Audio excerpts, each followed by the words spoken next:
ଶୀଘ୍ର ଆସୁଥିବା ପ୍ରଭୁ ଯୀଶୁଖ୍ରୀଷ୍ଟଙ୍କ ପବିତ୍ର ଓ ବହୁମୂଲ୍ୟ ନାମରେ ନିର୍ମଳ ଖରା ୟୁଟ୍ୟୁବ୍ ଚ୍ୟାନେଲରେ ଆପଣ ସମସ୍ତଙ୍କୁ ପୁନର୍ବାର ସ୍ୱାଗତ କରେ। ପ୍ରତିଦିନ ପ୍ରତି ପ୍ରଭାତ ଆମମାନେ ନିର୍ମଳ ଖରା ୟୁଟ୍ୟୁବ୍ ଚ୍ୟାନେଲ ମାଧ୍ୟମରେ ନୂଆ ନୂଆ ପ୍ରସଙ୍ଗରେ ପ୍ରଭୁଙ୍କର ବାକ୍ୟ ଆମମାନେ ଶୁଣିବାର ସୁଯୋଗ ପାଉଛୁ। ପରମେଶ୍ୱର ଆଜି ମଧ୍ୟ ତାଙ୍କର ପବିତ୍ର ବାକ୍ୟ ମାଧ୍ୟମରେ ଆମମାନଙ୍କ ସହିତ କଥାବାର୍ତ୍ତା ହେବା ପାଇଁ ଚାହାନ୍ତି।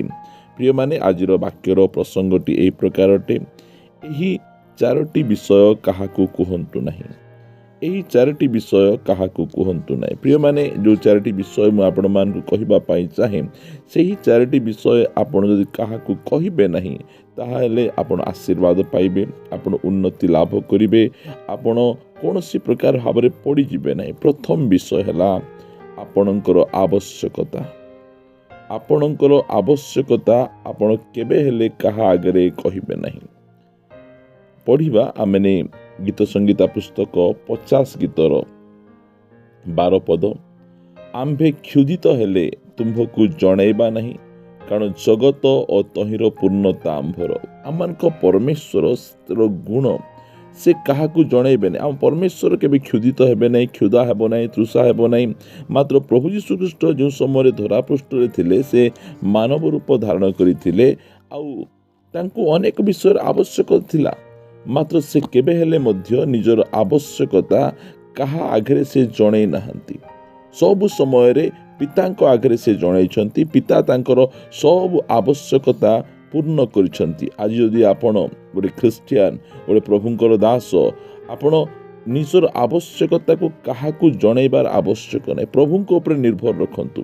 ଯଦି ଅନ୍ୟକୁ ଜଣାଇବେ, ତାହେଲେ ଆପଣଙ୍କର ମର୍ଯ୍ୟାଦା କମିଯିବ। ଆପଣ ଜଣେ ଲୋଭୀ ଭାବରେ ଆପଣ ଦେଖାଯିବେ। ଅନ୍ୟ ଲୋକମାନଙ୍କ ଉପରେ ନିର୍ଭର କରି ଆପଣ ଦୁର୍ବଳ ହୋଇଯିବେ। ଲୋକମାନଙ୍କ ଆଗରେ ଆପଣଙ୍କର ପରିଚୟ ବିଗିଡ଼ିଯିବ। ସେଥିପାଇଁ ପ୍ରଭୁଙ୍କ ଦାସ ଭାବରେ ମୁଁ ଆପଣମାନଙ୍କୁ କହିବା ପାଇଁ ଚାହେଁ, ଆପଣଙ୍କର ଆବଶ୍ୟକତା କାହାକୁ ଜଣାନ୍ତୁ ନାହିଁ। ପରମେଶ୍ୱର ଆପଣଙ୍କର ସକଳ ଆବଶ୍ୟକ ପୂର୍ଣ୍ଣକାରୀ ପରମେଶ୍ୱର। ସେ ଆପଣଙ୍କର ସକଳ ଆବଶ୍ୟକକୁ ସେ ନିହାତି ପୂର୍ଣ୍ଣ କରିବେ। ଏଥି ନିମନ୍ତେ ଆପଣଙ୍କର ଆବଶ୍ୟକତାକୁ ଆପଣ କାହାକୁ ଜଣାଇବେ ନାହିଁ। ଦ୍ୱିତୀୟ ବିଷୟ, ଆପଣଙ୍କର ଦୁର୍ବଳତାକୁ କାହାକୁ ଜଣାଇବେ ନାହିଁ। ଆପଣ କେଉଁ କେଉଁ ବିଷୟରେ ଦୁର୍ବଳ ଅଛନ୍ତି, ଦୟାକରି କାହାକୁ ଜଣାଇବେ ନାହିଁ। ଅନେକ ସମୟରେ ଆମମାନେ ନିଜର ଅତି ପ୍ରିୟ ଲୋକମାନଙ୍କୁ ଆମର ଦୁର୍ବଳତା ଗୁଡ଼ିକ ଆମେ କହିଦେଉ। ଆମେ ଜାଣୁ ସମସନଙ୍କ ବିଷୟରେ। ସମସନଙ୍କର ଦୁର୍ବଳତା ଥିଲା ଯେ ସେ ଅପୋଜିଟ୍ ସେକ୍ସ ମାନଙ୍କ ସହିତ ଅଧିକ ପରିମାଣରେ ମିଶୁଥିଲେ। ସେ ଦଲିଲା ସହିତ ମିଶିଲେ। ଆଉ ତାଙ୍କର ଯେଉଁ ରହସ୍ୟ ଥିଲା, ଯେଉଁ ତାଙ୍କର ଚୁଟି କାଟିଦେଲା ପରେ ତାଙ୍କର ବଳ କମିଯିବ, ଏହି ରହସ୍ୟଟାକୁ ସେ କାହାକୁ କହିବା କଥା ନଥିଲା। ସେ ନିଜର ମାଆକୁ କହିନଥିଲେ, ନିଜର ବାପାଙ୍କୁ କହିନଥିଲେ, ନିଜର ସାଙ୍ଗସାଥିକୁ କହିନଥିଲେ। ସେ ଯେତେ ଯାଏଁ ସେ କହିନଥିଲେ, ସେତେ ଯାଏଁ ସେ ବଳବାନ ଥିଲେ, ଶକ୍ତିଯୁକ୍ତ ଥିଲେ। ସେତେ ଯାଏଁ ସେ ପ୍ରଭୁଙ୍କ ହସ୍ତରେ ଥାଇ ପ୍ରଭୁଙ୍କ ଦ୍ୱାରା ବ୍ୟବହୃତ ହେଉଥିଲେ। ମାତ୍ର ଦଲିଲାକୁ ସେ କହିଦେଲେ। ଦଲିଲାକୁ ଯେଉଁ ସମୟରେ ତାଙ୍କର ସେହି ରହସ୍ୟକୁ, ତାଙ୍କର ସେ ଦୁର୍ବଳତାକୁ ସେ କହିଦେଲେ ଯେ ମୋର ଚୁଟିରେ ହିଁ ମୋର ବଳ ଅଛି, ମୋର ଚୁଟି ଯଦି କାଟିଦେବ ତାହେଲେ ମୋର ବଳ ସମାପ୍ତ ହୋଇଯିବ। ଯେଉଁ ସମୟରେ ସେ କହିଛନ୍ତି, ସେଇ କଥାର ଫାଇଦା ଦଲିଲା ଉଠେଇଲେ। ଲୋକମାନଙ୍କୁ ଡକେଇ ସମସନଙ୍କର ଚୁଟିକୁ କ୍ଷର କରାଗଲା। ଆଉ ସମସନ ଦୁର୍ବଳ ହୋଇଗଲା, ସାଧାରଣ ମନୁଷ୍ୟ ପରି ହୋଇଗଲା। ସମସନକୁ ନେଲେ, ତାର ଆଖି ଉପାଡ଼ି ଦେଲେ, ତାକୁ ଟାହୁଲ ଟାପରା କଲେ, ଆଉ ତାହାକୁ କାରାଗାରରେ ପକାଇ ଚକି ପେଷୁଥିଲା ସମସନ। କାହିଁକି ଏ ପ୍ରକାର ହେଲା? ନିଜର ଦୁର୍ବଳତାକୁ ଅନ୍ୟମାନଙ୍କୁ କହିଲା, ଏଇଟା କଲେ ମୁଁ ଦୁର୍ବଳ ହୋଇଯିବି, ସେଇଟା କଲେ ମୁଁ ଦୁର୍ବଳ ହୋଇଯିବି। ପ୍ରିୟମାନେ, ଆଜିକାଲି ଲୋକମାନେ ଜଗି ବସିଛନ୍ତି ଆମର ଦୁର୍ବଳତାକୁ ଜାଣିବା ପାଇଁ, ଆଉ ଆମର ଦୁର୍ବଳତାର ଫାଇଦା ଉଠାଇବା ପାଇଁ। ଆଜି କହିବା ପାଇଁ ଚାହେଁ, ଆମେ ଆମର ଦୁର୍ବଳତାକୁ କାହାକୁ ସେୟାର କରିବା ନାହିଁ। ଆମର ଅଳ୍ପ ଦୁର୍ବଳତା ହେଉ, ଅଧିକ ଦୁର୍ବଳତା ହେଉ, ଆମେ ମନୁଷ୍ୟ ମାତ୍ରକେ ଆମେ ଦୁର୍ବଳ ଅଟୁ।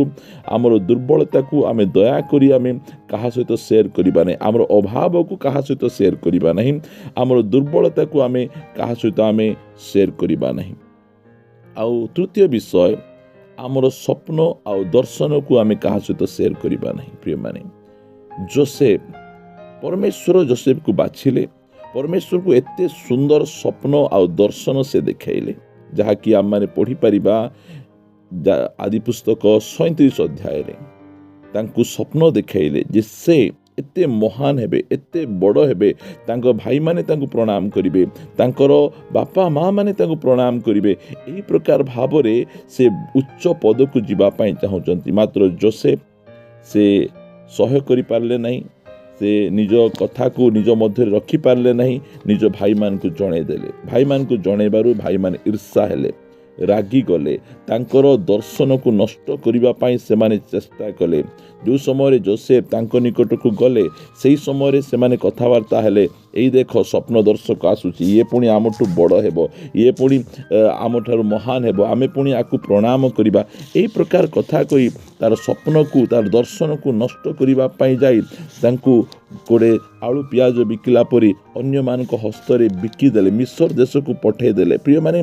कहिबा पाई चाहे आपणकर दर्शन को आपणकर स्वप्न को आपणकर प्लान को आपण कहा सहित शेयर करंतु नहीं कहा जनातु नहीं से माने चिड़चिड़ हेबे ईर्षान्वित हेबे आपणकर सही दर्शन स्वप्न को नष्ट करिबा पाई से माने विभिन्न प्रकार भावरे चेष्टा करिवे सेतिपाई आपण निजर स्वप्न दर्शन को क्या जनातु नहीं जो समय आपणक स्वप्न दर्शन पूर्ण हेबो से समय लोक माने देखिबे लोक माने जानिबे आ लोक माने परमेश्वरंकर गौरव करिवे मात्र यह पूर्ण न हेबा पूर्वरु क्या न जणैबा आमानक निमंते बहुत बहुत भल शेष रे आपण को कहिबा पाई चाहे आपण अन्य को करिथिबा उपकार आपण अन्य को देइथिबा दान विषय आपण क्या जनातु नहीं माने पढ़िबा माथ्यू पुस्तक 6 अध्याय 3 और 4 पद किंतु तुम्हें दान करिबा समय रे